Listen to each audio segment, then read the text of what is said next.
رضي الله تعالى عنه قال: كنا في صدر النهار عند رسول الله صلى الله عليه وسلم،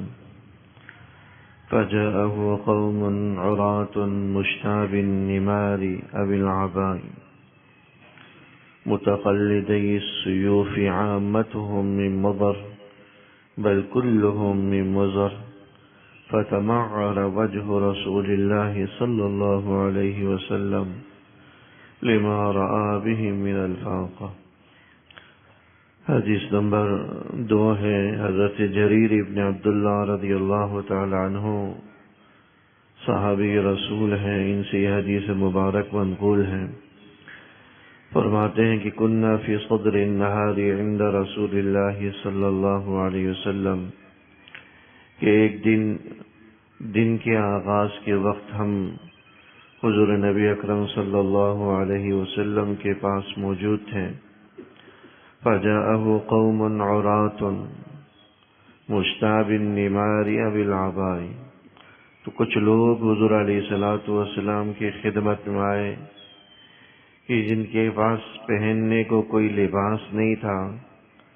اور وہ برہنہ تھے، انہوں نے اپنا سطر چھپانے کے لیے کوئی کمبل یا کوئی اس قسم کی چیز اوڑھ رکھی تھی۔ حضور علیہ الصلوۃ والسلام نے ان کو دیکھا اور پھر انہوں نے نمار یا عبا کہتے ہیں کمبل یا چھتڑے وغیرہ کو،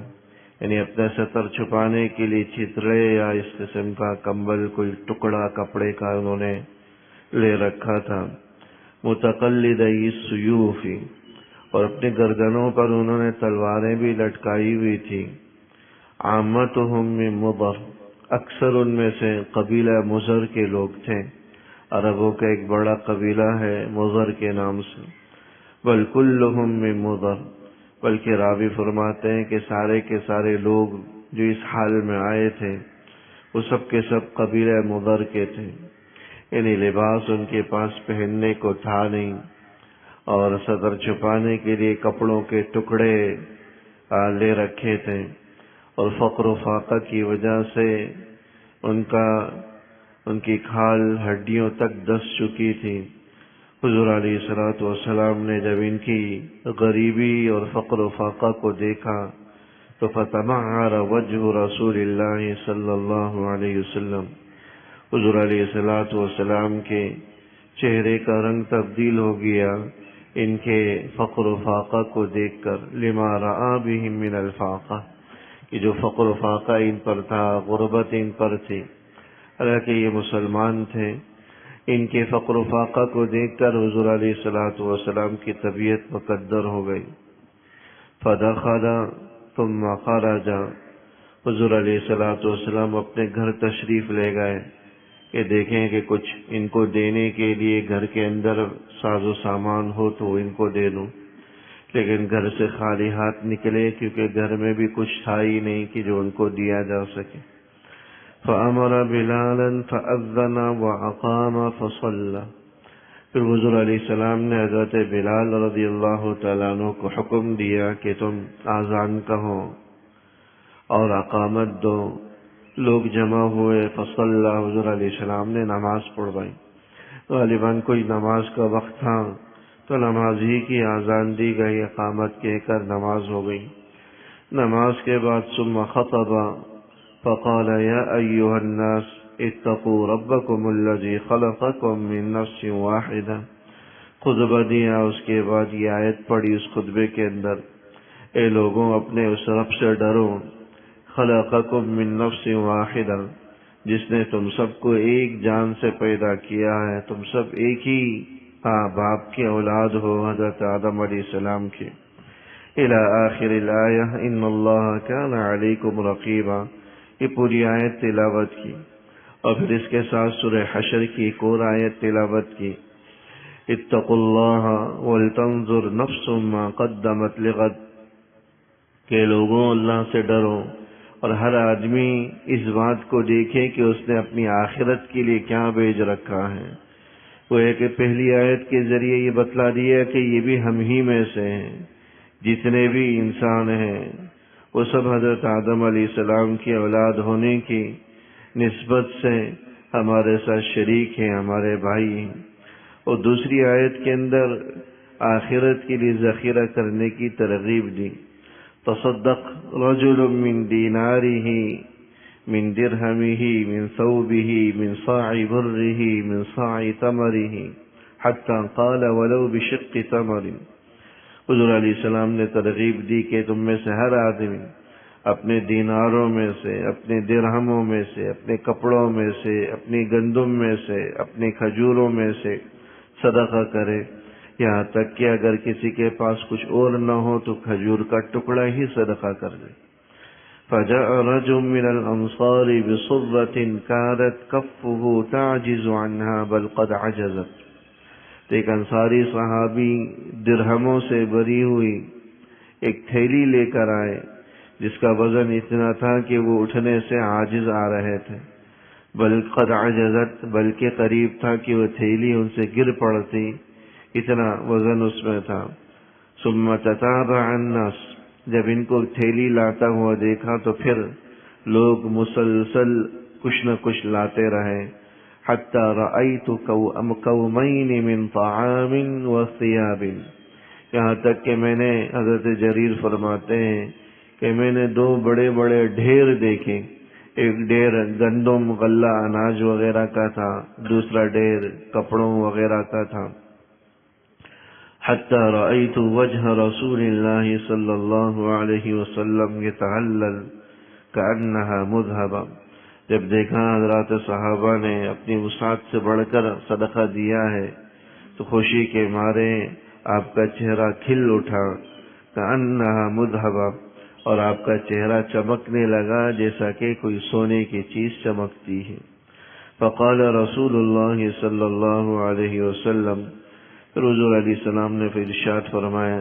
کہ من سن فی الاسلام سنتا حسنتا فلہ اجرہا واجر من عمل بہا من بعد، کہ جو کوئی اسلام میں کسی اچھے طریقے کو رائج کرے تو اس کو اس اچھے طریقے کو رائج کرنے والے کو بھی اجر ملے گا، واجر من عمل بہا من بعد،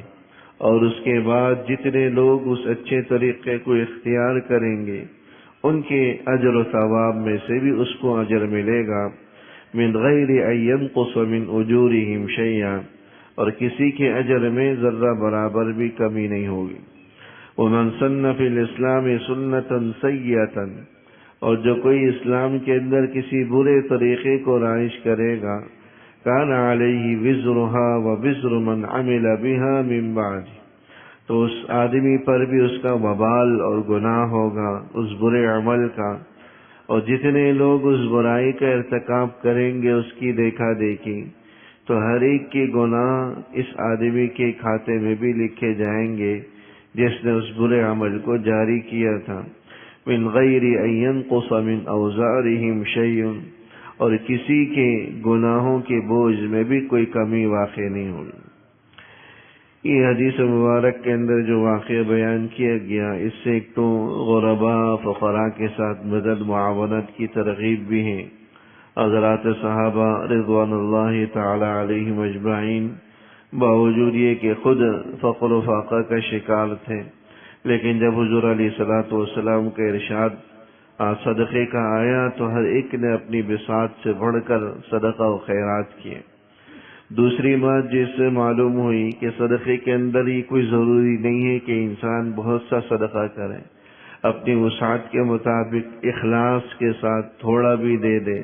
یہ اللہ کے یہاں بڑے اجر و ثواب والا عمل ہوگا۔ اس لیے فرمایا کہ ولو بشق تمرۃ، اگرچہ کھجور کا ٹکڑا ہی کیوں نہ ہو۔ لہذا بزرگان دین فرماتے ہیں کہ اگر کوئی آدمی زیادہ نہیں دے سکتا، 5 روپے 10 روپے بھی اگر اخلاص کے ساتھ دیتا ہے تو اس کو بھی اللہ اتنا ہی اجر عطا کرتا ہے جتنا ایک صاحب حیثیت آدمی ہزاروں لاکھوں خرچ کرتا ہے۔ صرف اخلاص اس کے اندر ہونا چاہیے، کیونکہ اللہ کے یہاں اخلاص مقبول ہے، کثرت نہیں ہے، اخلاص کے ساتھ تھوڑا بہت بھی ہو یہ اللہ کو پسندیدہ ہے۔ تیسری بات، اس حدیث سے یہ بات معلوم ہوئی کہ جو قبیلہ مضر کے لوگ آئے پہننے کو کچھ نہیں، کھانے کو کچھ نہیں، لیکن تلوار گلے میں لٹکائی ہوئی ہے، یہ مجاہدین تھے جہاد کر کے آنے والے۔ تو اس سے بات بھی معلوم ہوئی کہ انسان کو جہاد کے اعتبار سے اسلحہ، اس قسم کی چیزیں اس نیت سے اپنے پاس تیار رکھنے میں کوئی مبالغے کی بات نہیں ہے، کوئی حرج کی بات نہیں ہے، اچھی نیت کے ساتھ رکھیں، اللہ جل شانہ اس پر بھی اجر و ثواب عطا فرمائے۔ چوتھی بات جو اس حدیث سے معلوم ہوئی کہ کسی اچھے عمل کا ذریعہ بننا، تو جو صحابی سب سے پہلے ایک تھیلی اٹھا کر لے کر آئے، پھر ان کی دیکھا دیکھی دیگر حضرات لے کر آئے، تو جو آغاز کرنے والے صحابی تھے، پہل کرنے والے صحابی تھے، ان کو بھی اجر ملا، اور بعد میں ان کا دیکھا دیکھی جتنے لوگ لے کر آئے پہل کرنے والے کو اس کا اجر و ثواب ملا۔ لہذا اس انسان کو، آدمی کو کسی اچھے کام کا، اچھائی کا ذریعہ اور سبب بننا چاہیے۔ اسی طرح اگر کوئی اللہ معاف کرے برائی کا سبب و ذریعہ بنتا ہے تو نہ صرف یہ کہ خود اس کو اس برائی کا گناہ ملتا ہے، بلکہ اس برائی کو جتنے لوگ تا قیامت اس برائی کا ارتکاب کریں گے، اس کا وبال بھی اس آغاز کرنے والے کے کھاتے میں چلے گا، اور کسی کے گناہ میں کوئی کمی واقع نہیں ہوئی۔ تو اس لیے خیر کے کاموں کا انسان ذریعہ بنے، نیکی کے کاموں کا انسان سبب بنے،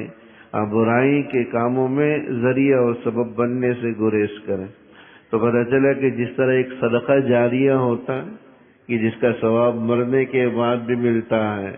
ایسے ہی ایک گناہ جاریہ بھی ہوتا ہے، جاری رہنے والا گناہ، کہ کسی ایک برے طریقے کو رائج کر لیا، اب وہ گناہ جب تک اس طریقے کے مطابق لوگ گناہ کا ارتکاب کرتے رہیں گے، اس کا وبال اس کے نامہ اعمال میں ہوگا، کھاتے میں لکھا جاتا رہے گا۔ قرآن کریم کے اندر اور احادیث سے پتہ چلتا ہے سب سے پہلے قتل کا ارتکاب کرنے والے حضرت آدم علیہ السلام کے بیٹے قابیل تھا، کہ جس نے اپنے بھائی حابیل کو قتل کیا۔ حدیث کے اندر آتا ہے کہ تا قیامت جتنے بھی قتل ہوں گے اس کا وبال اس کی گردن پر بھی ہوگا۔ قابیل اس طریقے کو رائج کرنے والا پہلا شخص تھا، قتل کا آغاز کرنے والا۔ تو تا قیامت جتنے بھی لوگ قتل کا ارتکاب کریں گے اس کا وبال اس کی گردن پر ہوگا۔ تو اچھائی کے کام کا انسان ذریعہ اور سبب بنے، گناہ جاریہ کا سبب اور بننے سے، ذریعہ بننے سے اجتناب کر۔ دعا فرما اللہ جل شانہ۔